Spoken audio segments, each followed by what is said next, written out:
带追查事件真相，掌握证据变化。观众朋友你好，欢迎持续加入新闻大白话，我是主持人谭一伦。节目一开始来介绍今天的特别来宾，首先是耶鲁政治学博士郭正亮，大家平安。以及台北市议员徐宏庭，主持人好，各位观众朋友大家好，以及淡大财经系教授聂建中，各位观众大家好。好，观众朋友们要持续带你来关心的就是目前环太军演已经展开了。好，当然有人认为这是不是在重塑太平洋的局势？好，虽然标题写印太啊，但我觉得美国已经把印度这个闪边去了，所以我们就讲太平洋就好。好，因为美国超霸气环太军演呢将集成4万吨的登陆舰，神盾舰也当成靶船。好，也就是美军规划在太平洋海域连续举行3场实弹集成演习。好，预计要动用多种反舰飞弹、潜舰鱼雷跟航空炸弹，好打击2栖登陆舰的贝里流号，以及退役神盾巡洋舰的莫比尔湾号，以及船坞登陆舰的朱诺号，3艘数万吨级的大型靶舰。好，那新加坡的媒体也有特别的做报道，就是联合早报所说，环太军演前的西太平洋局势其实已经不再是美中航舰或单舰对峙，而是2套军事体系同步展开。所以尽管短期之内都不愿意爆发军事冲突，但是随着舰机的活动密度升高，演习的科目更加复杂，围绕西太平洋的坚贞竞争跟海空接触的风险仍然会持续的升高。那刚刚一轮也讲到了印太司令部，现在美军已经改成了太平洋司令部。那大家就一直讨论说这到底是不是为了对付中国呢？那现在北京这边有一些回应我们看到是中国国防部的发言人张小刚他说改名就是美军自己的事情，但是他又讲说希望美方多做促进地区和平稳定的事好，所以呢，整个太平洋的区域正在形塑另外一种类型。那台海兵推现在美军也有在误判吗？因为这是兰德兵推说美军有一个隐忧，也就是台海若爆了战争，不怕飞弹，怕修船战损，来不及重返战场。好，这个是美国的智库兰德他怎么讲呢？他说美军目前战损修复的能力，尤其是海军，恐怕不足以支撑跟中国爆发大规模的海上战争。所以一旦台海的战事延长，美国的军舰遭到飞弹、鱼雷还有无人机系统攻击之后，维修体系就可能会迅速超载，就会变成战争的重要弱点。好，那美国现在有第6代的 F-47的这个战机，它是现在以来最先进的战斗机。那说每架的造价其实高达3亿美元，但是他们认为太平洋战场的距离非常遥远，所以航程会成为隐身技术无法解决的问题。那中国他们则是正在研发一种专门摧毁 F-47抵达战场所需的加油机的战机、飞弹还有战术。所以看起来中国大陆也确实有找到一些反制美军的一些做法。那 F-35跟歼35说大不同，现在美国也曝光中国大陆误读逆中战力，恐助台海风险。这是美国的空军智库研究员他说歼35战机就是中国这边的，其实它复制了 F-35，也就是美军战机的一些特征，但更重视的就是硬体指标。中国似乎没有把逆中视为不可逾越的障碍，而是可以透过压倒性数量跟整合网加以管控的能力，所以这就会导致他们采取了一个快速决定性的行动来限制美国介入的威慑态势。那我们还是要关心到就是目前赖政府也迟迟在等另外一批的美国军售，但是呢，我们来看看这个川普还没打电话给赖总统那川普呢对这件事情也没有下文了但是呢，最新有一位美国国务院的东亚事务部的最高外交官，他针对外界对于美国售台的这个军售疑虑他有一些回应他说一项即将提交给美国国会的对台军售通知，其实并不会受到中国谈判跟他们的影响直接澄清了川普先前的暗示。好，但是很多人还是蛮质疑的啦因为呢你要做嘛，做出来了给我们的军售，大家才会觉得是力挺的保证嘛。好，那我们这边则是公布了共军航母福建舰这个航经台海，那中国大陆的国防部则说这是个例行的训练。那中国大陆的海警船也有到台湾的东部海域，那就引发了美国、英国、法国、德国驻台办的一个关切。那现在中国大陆的外交部也有一些回应，他说是依法行使管辖权。那总统府这边当然也有一些角色嘛，因为最近有开了这个全社会防卫韧性的委员会，那针对的就是灰色地带的侵扰以及高强度海上的胁迫，在进行桌上的推演。好，那聚焦中国可能会以假实法、真骚扰的方式来干扰台湾海上交通跟运补，那希望借由跨部会的整合协调，来强化军民协作以及文职部会的应处准备。好，所以你可以看到啊，这个总统府对于日非在我们台湾东部划界，还是持续把矛头对向的是中方。所以呢，他讲说灰色地带的袭扰。那环太平洋因为正在展开当中，一直会到7月份。那现在呢，整个印太太平洋第一岛链的局势确实有一些不一样。我们先问亮哥怎么看？美国除了环太之外，还有另外2个演习，重点都是日本啊。那日本当然就是对付中国嘛，这还用说吗？那中国大陆也不示弱啦，你可以看到他最近做了蛮多动作的比如说央视把那个东风17那个整个全射程就公布，还有东风26，对不对那所以我觉得就是双方都在秀肌肉啦。那这里面当然危机感最重的是日本啦，我不认为是美国啦那我觉得就是美国对于这个西太平洋如果真的发生战争，到底美国是要介入到什么程度我认为美国内部都有不同意见就是所以感觉是要让日本当前锋吧。而且最近台湾也发生一件事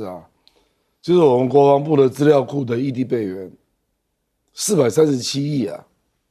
我们要从太平洋司令部转到日本是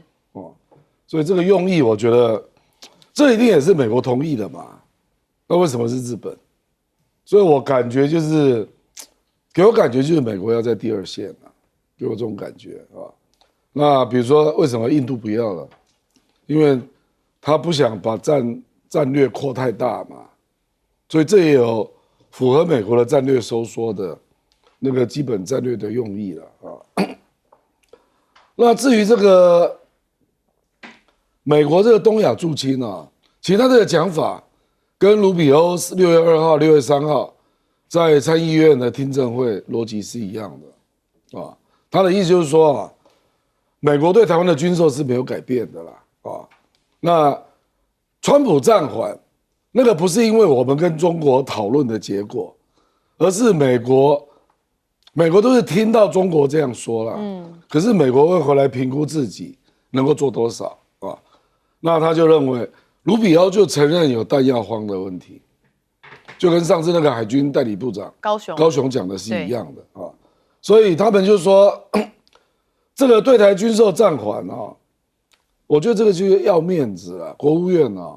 就觉得川普你讲太快了啦，这样美国没有面子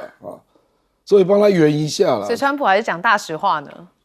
不，因为那个时间点真的让人家会这样联想嘛。2月4号，习近平打电话给川普嘛，说对台军售务必谨慎处理。那川普在2月6号就暂缓军售啦，就是时间点，人家当然会这样联想。那国务院就觉得我们不应该这样讲话嘛。他说：“这个川普到大陆当然有讲他的立场可是当场并没有讨论，所以并不是讨论决定的。”而是我们有听到你的立场，那也评估美国目前的供应能力，所以那个卢比欧的用语他在听证会说这个不是暂缓，而是审议评估中这卢比欧讲的啦所以坦白讲，鼓励演讲的也是卢比欧的概念我觉得这个大概就是国务院的一个基本立场那军售你可以看到韩国瑜去美国嘛，美国还是会请你要提出那个军购的规划嘛，对不对？所以我觉得美国是这个立场啦，这个倒是没有什么改变那至于这个桌上跨部会演练，我看就算了啦。桌上有什么用啊？就讨论而已啦。中国大陆的海警船来6艘，1吨级到6000吨，你如何驱离？你告诉我嘛。你即便跟日本协商也没有用啊。日本最大吨位海巡船也是6000吨啊。实际上，中国大陆那天来也不是针对台湾啊，他就在日本的那个边界上，是，对不对？所以我觉得这个桌上演练哦，大概也知道台湾都没有具体的反应哦，也说不过去了。哦，这样就算具体反应。这个是在对我们认真的主持人交代的。是，洪庭怎么看？我最常讲一件事情哦，就是说每个人对风险的承受度不一样，每个人在看风险的这样的一个看法也不太一致。所以我常常在讲，你看像经济学人，像美国，他们在看很多事情的时候，他们会做很多的 scenario planning。那我觉得台湾我们自己应该要非常小心这些 scenario planning。过去并没有这些相关的这么前面的或这么 detail、这么细节的这样子的一些讨论。那如果是陈明时期，我们不用讨论这些。那为什么这些人？我们还在圆桌上讨论灰色地带冲突，他们已经讨论到就是说，哎呦，如果中国有这个所谓的针对飞机要去打美国的飞弹加油器的这种的部分，他都已经研究到这么细了。这表示就我们应该要紧张一点，表示局势正在升温。是，但是整个大框架我觉得仍然不变，就是你可以看到美中其实各自的战略都还是核战两手策略啊，也就是其实跟过去我们在谈两岸关系的有点像，就是软的越软，硬的越硬。在外交的谈判上面，双边的谈判上面其实是软的，但是在军事上面是秀 muscle 的这部分，甚至把它拿来当做筹码的这部分是硬的。所以这次的环太军演，它很明显的，它就告诉你说，这个也是我个人比较好奇的，就是它集成的是登陆舰，所以它的意思，其实它最近一直在演练反登陆这件事情，其实某种程度就是告诉中国大陆说，你不要轻举妄动。那对我们来讲是。那他有要轻举妄动吗？不然为什么你们最近的所有的军演都是在演练反登陆这件事情？那再来就是制造能力的这个部分，大家也讨论了很多次了，就是说很多的智库都在讲我们的飞弹的库存不足，我们的制造力比人家差，我们在针对船舰的这个 recovery 的能力，那也比人家弱。然后到了2030年，我们的船舰数就要输给人家了，潜艇数也可能要输给人家。所以你可以看到整个智库上讲的重点就是。它武器不一定要强，可是它的量比我们多太多，多到它就算一个跟我们换2个，我们可能到最后还没有办法获得优势。所以美方的整个军方系统，你可以看到它整个的盘算跟它整个做预演的这个能力是算到一个很清楚的极致的，它是真的把一个冲突行为在算。这也让我想到过去我们跟哈佛在做交流的时候，哈佛的学生拿他们老师就是 Greg Ellison出的功课给我们看，他说 Greg Ellison 出了一个功课，就说假设今天中国用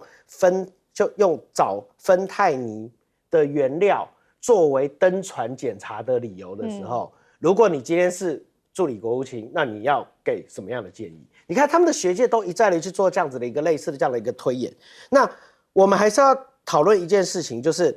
如果今天是陈明时期，很多东西是不用被讨论的。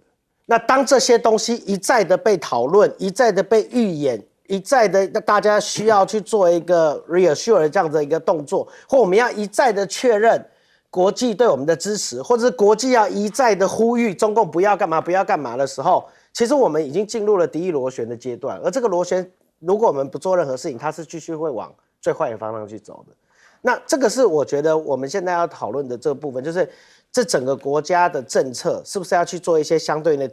的调整，去往和缓的方向走，否则这个敌意螺旋，这样子的一个敌意堆叠只会越来越严重，那就会发生一件大家都常讲的事情，就是难道两岸真的会变成一场自我实现的预言吗？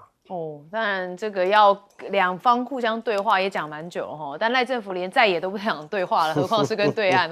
好，建中教授怎么看？ OK， 这我先讲一下那个印太改成太平洋这个的感觉了哈。我想一下，这个美国你觉得对印度是怎么看法？我觉得这很重要，不管是你谈这个印是印度洋，或者就是主要还是印度这个国家，因为印度这个国家人多，它的这个实力也不算差，但重点是美国如果他有办法说服这个他也认为他可以把他当做小老弟，听我的话的话，我觉得印太他会持续下去。但是大家可以很明显的看得出来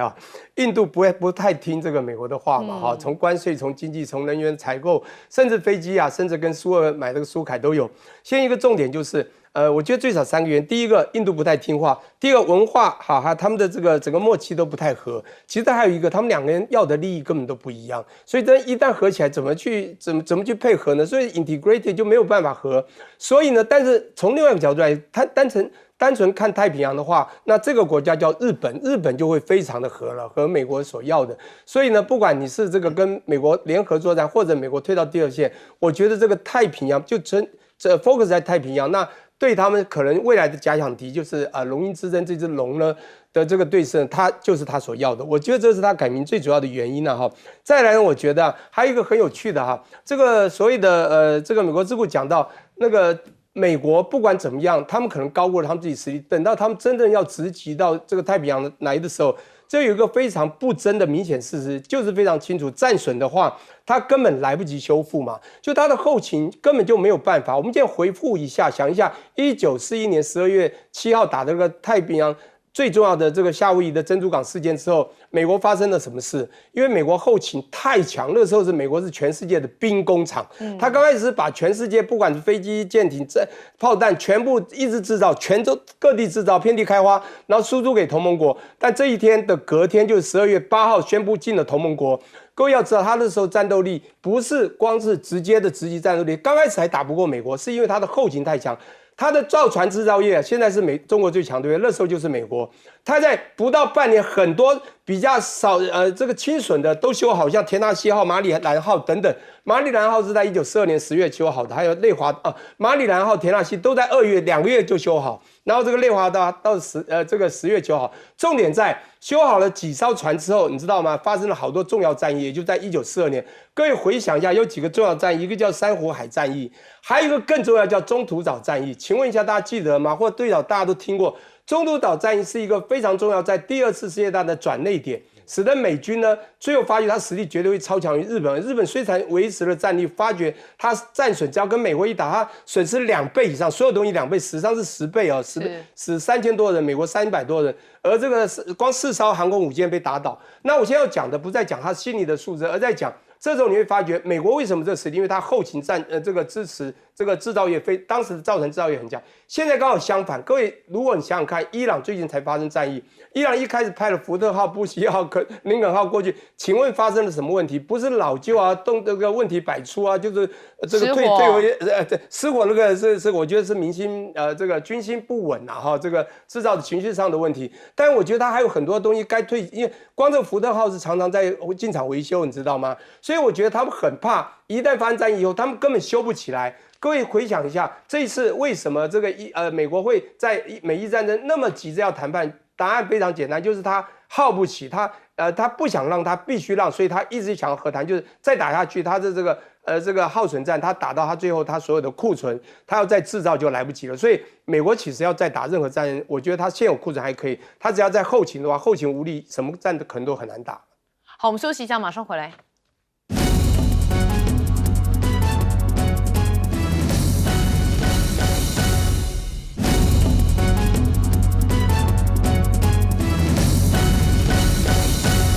我们刚才讲到了第一岛链的态势那这个来宾帮我们分析到说美国现在想要退居到第2位，那由日本来主导那就所谓大家说的马前卒啦。好，那现在日本的参议院也批准要将航空自卫队改编为航空宇宙自卫队。好，那这乍看感觉很像什么卡通或漫画的这个名字他们是认真的在考量说参议院全体的通过防卫省设置法的修正案，好，包含将日本航空自卫队改编为航空宇宙自卫队相关的动向也引发日本蛮多舆论的担忧说不少日本民众质疑政府不断的扩大所谓的安全保障领域来增加防卫投入，那认为会会进一步的挤压到民生预算，也加重民众的负担。所以这一位呢是日本共和党的委员长田村智子哦，他说政府这一行为哦，其实意味着就是把自卫队哦正式承揽太空作战的任务。那把宇宙进一步纳入军事竞争的范围，会不会加剧太空军备的竞赛？好，那一文倒是有点质疑跟迟疑啦哈。自卫队原本就是守护自己嘛，自我防卫。好，那如果要扩张军权的话，需要到宇宙去吗？我们等一下也可以请来宾帮我们解答一下。好，但确实现在高市早苗的政府的军事扩张政策引来了蛮多日本民众的不满。好，我们看到这画面哦，是大量的日本民众冒雨在东京首相官邸前的集会，他们抗议高市早苗政府跟自民党最近一期的一系列军事扩张政策。好，你可以看到这个大概是700人来参加了集会。那我们也看到日本的部分由李在明，也就是韩国总统啊，他就打脸了日美放风哦。他说啊，他的确是排除了南韩近期扩大跟日本军事合作关系的可能性。那记者就问说啊，为何不能跟日本来军事合作呢？李在明就说啊，施暴者要求言和他用这样来做譬喻坚持认为在这个之前，韩日双方必须要解决历史遗留的问题所以他觉得日本必须要向南韩诚挚的道歉，才能来进行后续的合作。好，所以你可以看到李在明把线踩得很硬，也把整条红线都拉出来了。那现在中国大陆啊，稀土确实真的是领跑者我们看到纽时他下的注解就是北京从追赶美国变成了领跑者，也就因为北京过去1年利用对全球供应链的控制力，切断了矿产的出口，而且还威胁让美国工厂停工，那还迫使这个川普政府在关税问题上面让步，那甚至也曾暗示制药等产业会作为对外施压的工具。所以我们也常常在讲就中国大陆在跟川普1.0之后，似乎学到教训了他抓了蛮多项的王牌在手上稀土是一个那包含了像是电池也是制药也是，所以呢，这让美国那也动得了了那中国的核心目标呢是守住任何技术中的皇冠明珠，但是一旦涉及到技术转移，北京就会非常的严格。好，那美军也计划要在军事基地的建设关键矿产加工的设施，这是美国的这个陆军跟多家公司达成协议，要在全美各地的军事基地建设关键的矿产加工厂。好，这是川普政府为了提高关键材料产量，发起了一起首创的举措。那日本、法国则是希望在2027年初要启动稀土的回收生产。那因为日法几乎100%是依赖中国的稀土，那日法两国在经济安保方面合作也要扩展到稀土，所以2027年将启动的是稀土回收项目，来应对中国的出口管制。所以大家有发现吗？美日都积极的在找方法应对中国的稀土策略，就是代表稀土这件事情很重要，但是他们现在真的是没办法所以必须要找一些突破。好，那在稀土领域呢，日本这边已经成为了向鱼而泣的可怜虫吗？我们看到新浪有做一些分析说日本为了增加稀土进口的管道，其实他们正在增强供应链的韧性，已到了饥不择食的地步。那他们有来自越南进口量大概是25%，那进口额却占比高达52%。那来自中国稀土的进口量占比是65.7%，进口额却只为35%，所以就代表说稀土在越南这边的比中国贵很多。那显然日本在无奈之下只能这样应对了。那不论多昂贵，有多少就吃多少。那越南当然很开心乐得这个坐地起价，大把大把的敲竹竿。那日本也只能忍痛的这个哀哉。那我们看到日本的首相高市早苗在河内也跟他们的这个越南总理黎明星有说要携手确保关键矿产的供应。好，那在稀土领域上想不到日本竟然成为任人宰割的可怜虫吗？那现在日本跟中方的关系非常不好嘛，尤其在政治外交上面，但是在经济上呢其实现在日本的工商团体哦，蛮积极在参加他们所谓的练博会。这是玉渊谈天指出，日本总共有10几个经济团组参加本届的练博会这数量还居亚洲国家之冠。所以呢，他这个分析是讲说日企根本就是用脚投票来显示高市早苗对华脱钩的主张不得人心。用脚投票呢，形容人们当不满时就不采口头来抗议改用直接离开来进行表达。好，那有这个国际的贸促会的副会长说失去中国，其实日本也无法存在。好，那这句话就很明显的暗示说，日本跟中国之间的依赖互存性非常的高。好，那日本经济界接连访陆，中国大陆这边敦促日方要反思纠错。好，这是中国大陆的商务部的新闻发言人说，希望日本经济界从自身的利益出发，敦促日本政府切实反思纠错，为两国的经贸合作重回健康发展的轨道创造条件。我们还是看到一开始的日本一直被认为军魂主义、军国主义要再复辟，但是他把航空自卫队改编为航空宇宙自卫队，到底什么用意呢？我们先问亮哥。这个没有办法，因为他的对手中国大陆就有这个兵种中国大陆2024就成立，所以他是把中国大陆当主要的对手，本来就是哇哦，他国防白皮书就这样写的就是军事航空部队嘛。中国2024年成立，美国太空军2019就成立了那包括卫星发射、侦察导航、太空态势感知，那外界都认为他有反卫星的能力了。那你日本卫星如果被打下来，你怎么办？所以我觉得成立是合理的啦。这个反正你惹到中国大陆大概什么都要成立了这个要做应对，这个没有办法因为中国大陆的假想敌是美国你去想一想这个稀土我觉得日本怎么弄都没有用了。因为坦白说，你能够买的就是那几个国家了，目前就澳大利亚，然后越南跟马来西亚嘛。那日本最近还跑去蒙古了，结果中国大陆讲很硬的话，说保证你运不出去。哇哦，那你去卖非常强硬，保证你卖不出去因为蒙古要出口不可能不经过中国大陆我认为这个真的卡住了啦，而且不是只有稀土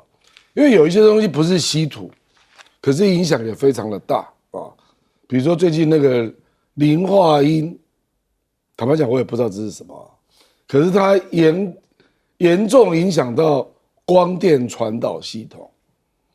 所以日本的精致雷达机密雷达全部都受影响，就针对日本不准出口还有那个碳化钨嘛，就日本不是有做六氟化钨日本已经连续3个月进口都是零，那这个严重影响到日本的汽车工业半导体的某些公司甚至那个有一家叫做这个就是用钨钢做菜刀的也被影响了。反正很多公司下半年现在的产能都出了问题，没有办法做上有很多东西你真的没有稀土，你就是卖不出去嘛。比如说我们讲说飞弹飞弹你如果没有稀土那你那个精致制导就雷达的部分，你在高速高温能不能够稳定运作了，人家就会打个问号所以你做飞弹你要卖给谁就你还是可以做出来了，可是人家就会怀疑你在高速高温的情况下能够稳定运作吗？那我干嘛冒这个险？我去买美国跟欧洲的就好了，我为什么买你的？所以我觉得中国大陆对稀土的这个部分是10年磨一剑它因为很长期，而且我觉得它就是摆明了不要让你的日本军工产业有成功的机会就是这样，防堵围堵了啦好，洪庭怎么看？我不会用10年磨一剑来讲，就是中国大陆对稀土的部分。我只能讲，就是说，在2018年川普第一次打贸易战的时候，中国大陆其实是被打了个措手不及。所以后来川普没有连任，那中国大陆开始做研究，就是我到底要面对它的关税战的时候，我要有什么东西做反制？所以稀土跟所谓医药品的原料就被他拿来当做武器。而在这一次上，你也看到成功的在使用上，在针对川普第二波的这个关税的部分的时候，中国大陆用稀土跟相对的这些经济反制，那他是做到了控制的这样的一个能力。所以你可以看到，我就说这到底是10年磨一剑呢，还是被川普打醒了？我觉得这个可能大家都各有这个研究的这样的一个方向了。那回过头来讲，就是一切的状况其实就源自于2018年川普的第一任。所以你回去看哦，我刚刚在看就是为什么改名，因为日本这个国家很特别，它是非常非常讲究 SOP 跟法源的。其实我们过去在看日本的时候，我曾经讲过，它细到当年在讨论钓鱼台争议的时候，我们在看它改变了一个日本海上保安厅的警备编制，就是为了去做执法的动作。他会为了这些事情去做改编制这种动作，所以他这一次去改这个所谓的这个宇宙太空军这样子的一个部分，我觉得大概就几个部分啦。第一个部分，高市早苗是第二任的经济安保大臣，第一任也是做过青年局局长的小林英之，这2位都是很年轻，而且都是在川普的第一任开始做所谓的这个关税贸易战的时候，他们日本也开始进入了研究的这样的阶段，所以他们最后发现就是说我要走美系这一套。所以最近如果观众朋友有去日本的话，会发现你现在去日本，在一些地方你接得到 Starlink 的通讯，所以他们发现一件事情，就是我跟中国大陆的竞逐最后取决于资讯，这个资讯就是来自卫星的通讯、太空的监测能力，还有飞弹这几个部分。所以他在这里面，他要去更改他的编制，我觉得主要大概2个原因。第一个问题是他所认知到未来他可能要介入的部分会是太空优先，就是卫星的争夺这个部分。第二就是他借由改这样的一个编制，他可以直接跟美国的 Space Force 直接对接了。就是我要有一个相对，就像刚刚亮哥讲的嘛，中国大陆有这样的军种，我们有这样的军种，美国有这样的军种，我现在把它拉上来，那我在做交流跟融入它的作战体系的时候，会对我来讲会更方便。所以这也是我们刚才所提到的，你可以看到我们周边的国家每一个准备的都比我们的充分，然后他们做了那么多的准备，甚至我们认为说做了太多，走得太快了，那到底是为了什么？我觉得大家要去思考这个问题。好，建中教授怎么看 ？OK， 其实很巧，我刚从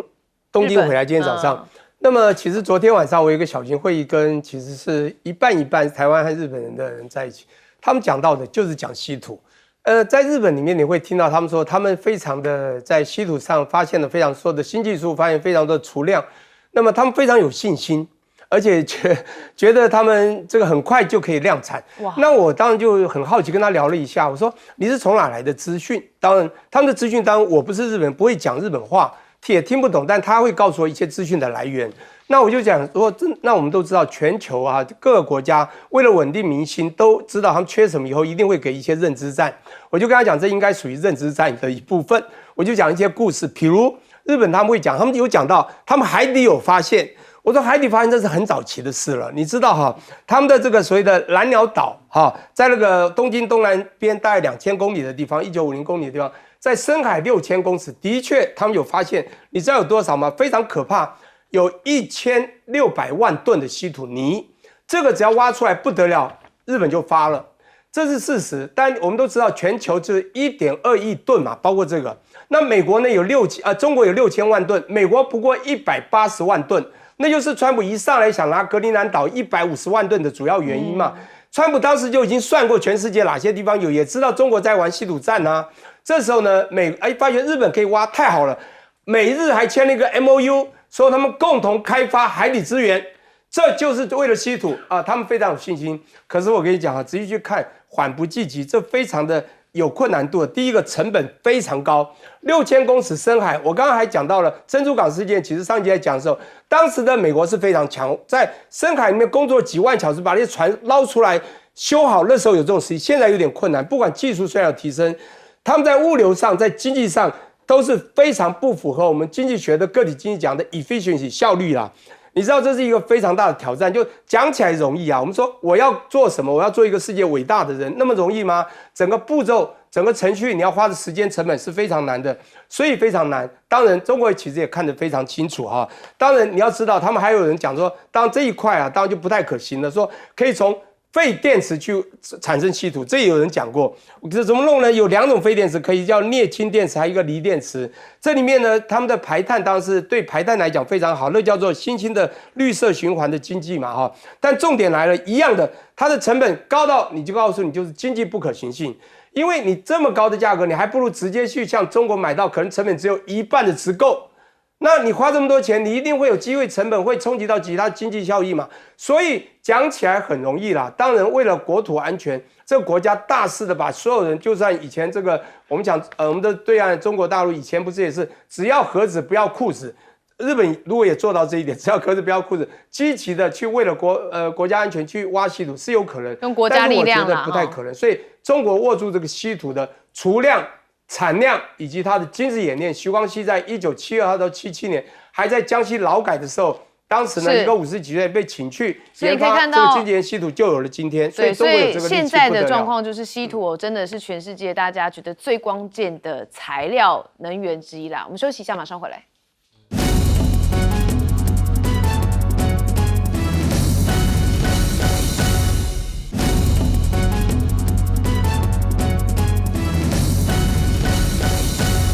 好，大家一定听过这个电力即算力，算力即国力，所以国力要强，电力就要够。好，中国大陆这边的电力我们看到啊，首破40亿千瓦，中国电力凭什么是全球第一？哈，因为截至5月底呢，中国的发电总装置的容量突破了40亿千瓦，成为全球首个迈上这一阶的国家。好，他们综比来看的话，40亿千瓦装置容量是14.5初期的1.8倍，好，是13.5初期的2.6倍。好，所以你可以看到中国大陆 AI 的发展确实咫尺直追，包含是陆媒说质朴开源的模型用1/6的价格就打爆了美国的 AI。护城河，那甚至美国的这个 Anthropic AI 的巨头，他就指控说啊，其实阿里巴巴有非法窃取模型的能力。好，那高通则是承认说啊，这受制于美国要为中国来定制晶片。好，但是美国的国务院亚太驻青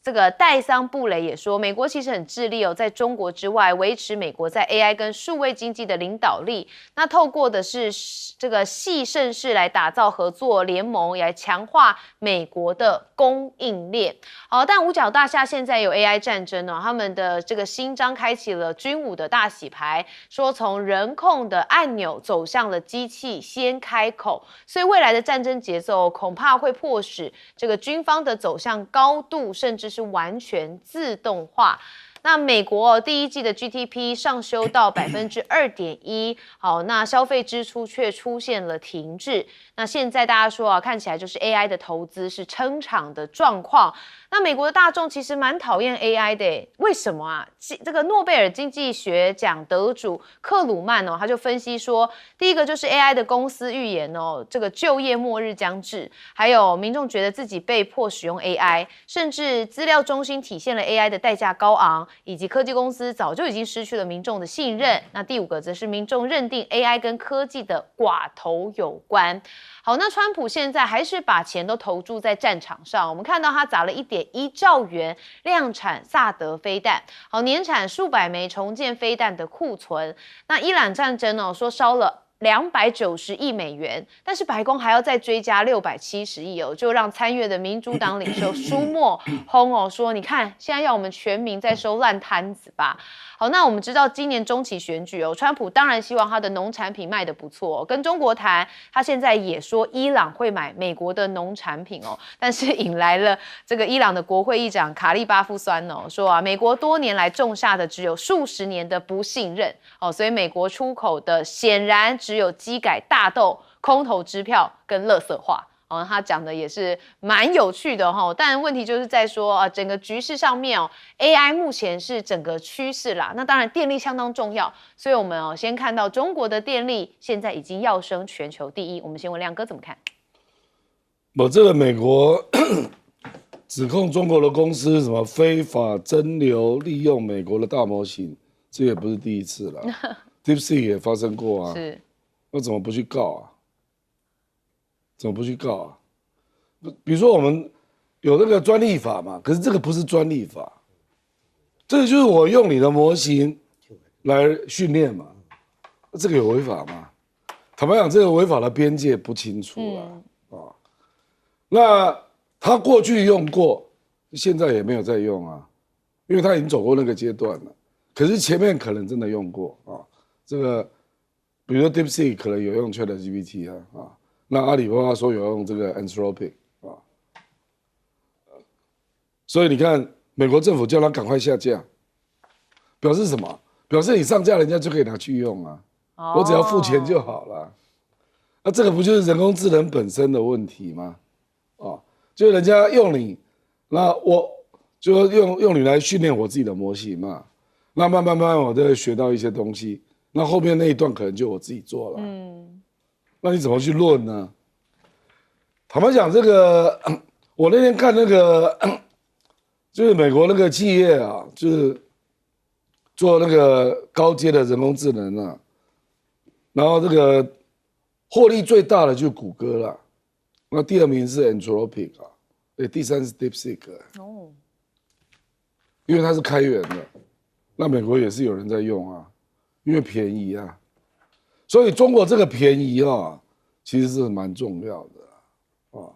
那它在中国大陆市场，它可能没有用这么好的芯片嘛，可是它电力不缺所以可能国家就补助你电力开支所以我可能用比较差的芯片，可是我可以堆叠来 run 出那个效能嘛所以我觉得中国跟美国真的是不一样的模式啦。比如说中国有很多是那个开源的，对，开源那它跟那个个别企业的应用就会结合的比较深那因为中国大陆制造业多嘛，所以有很多制造业就会直接跟人工智能结合。那美国给我的感觉好像就是那几大做的超级这个高大上然后就美国的大公司就租用嘛，然后用 AI 来增加自己的效能这样可是我觉得它跟制造业的结合度没有中国那么密这个最后一定各有千秋啦不过现在很难论断因为黄仁勋就觉得中国大陆有优势嘛所以黄仁勋急着想挤进去嘛，因为他认为人工智能未来可能有2个市场，第一个是电动车机器人，那第二个是机器人，对，那这2个中国市场一定比美国还大所以黄仁勋就会着急嘛所以我是觉得真的是不太一样的模式啦可是我觉得不用像克鲁曼这么酸你能拒绝吗？你当年能够拒绝使用电力吗？是，你能拒绝使用网络吗？所以我觉得抱怨这个没有意义啦。你可以去抱怨比如说美国在盖 AI 的数据中心，那有一些 local 的人担心会造成电价上涨，这种诉求有意义啦，你就要求他补贴嘛。可是不要讲这种酸话啦。对啦，我也觉得，因为 AI 的浪潮就是这样。你讲这个有什么用呢？那是不是网络电力当年大家都不要用，大家还不是要跟上，对不对？对，你可能可以要求政府要有补贴政策啦，对中下阶层或者是造成地区性的电力上涨，要有一些回馈啦，这些就比较说得通了，对是。好，建中教授怎么看 ？OK， 我现在讲一下这个 AI 实在是很可怕。我们讲最近那个美国已经开始封了，像这个 Anthropic 的 Cloud 这个 Mistral，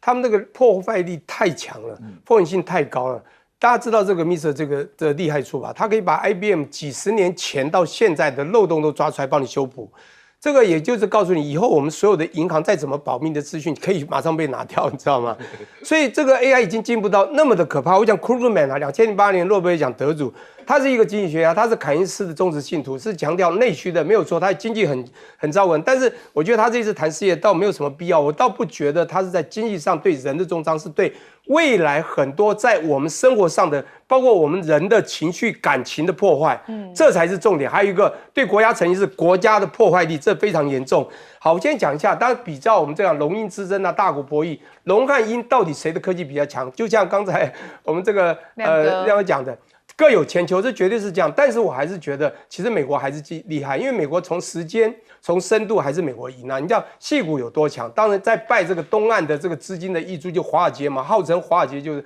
对岸那边的资金在创投整个这个资金的 racing 到整个科技的发展，还有最主要的 creation 的创意，其实都是西方出来的。中国对岸的确大部分东西都是从模仿开始的，但模仿走得最快，但我们就要站在巨人的肩膀上成型。你看美国真的像个巨人，那么我们的对岸中真的是站他肩膀，到了一定地方就跳得比他远。那当然就是假设只要不是有法律上的问题，我觉得这个无可厚非。我们读书不就是在学习，做研究不就是看别人的文章吗？中国就厉害在这一点，可是它就不够深，广度没有问题。我觉得中国现在已经是遍地开发，你不管大智疑云、涉物生机，各种科技多元，全部都已经到位。而且无人机啊、电动车啊，你现在讲不管人形机器人、公关机器人，哇，你知道中国真的是遍地开花。重点它的成本又低，又可以量产。而且 quality 啊，不是 quantity 而已哦，现在也弄到了全球几乎都第一。你看张雪的机车，汽车电动汽车，全世界买单，它的豪华，它的成本低的 CP 值之高，大家都已经肯定。但是我觉得深度啦，主要是深度，它在我们讲，你看光晶片奈米制成的，这很先进制程，中国成熟制程没有话讲，先进制程还是落后一些。那还有一些地方，我觉得中国要进步的地方是在 China Creation， 这真正的 Creation 要做到位。它除了广深也要够，那中国真的就是一定强了。好，洪庭怎么看？我觉得 AI 是一个非常大的问题哦，那这也就是为什么你看像川习会都要去讨论所谓 AI 的 regulation，所以 AI 的 regulation 在这里面，我就不会很讶异，就是 Anthropic 会这样子去谈这个问题，因为真六这个技术很妙，真六这个技术就是把原本一个好的，然后再复制它的更好的东西出来嘛，所以这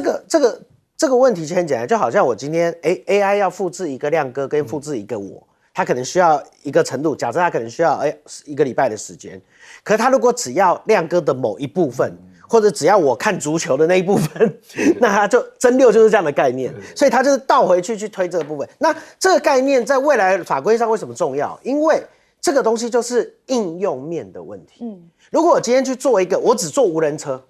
我只要这个语言模型就完全 focus on 无人车的这个部分，其他的部分能够拿掉的我都先拿掉。这个时候它在速度上、在精度上、在深度上都是最快的。所以应用面跟应用场景这些地方，中国大陆很适合去做 try 的动作。所以为什么他赶快想要急于建立这个法规？因为他发现一件事情，就是我们在美国，我要做这些应用，我要申请东申请西，还有通过伦理测试，你们那边都不用啊。只要那我如果这东西一开始都被你真溜过去了，你那边会走了，你会后发先至，你会走得比我更快。所以这个其实就是为什么大家在讨论 AI 的 regulation 的时候，现在都在一个很虚无缥缈的地方，但是美国急于要赶快把这个架构建立起来，因为所以你看，它这个里面，我们第一题讨论这个，第二题讨论五角大厦。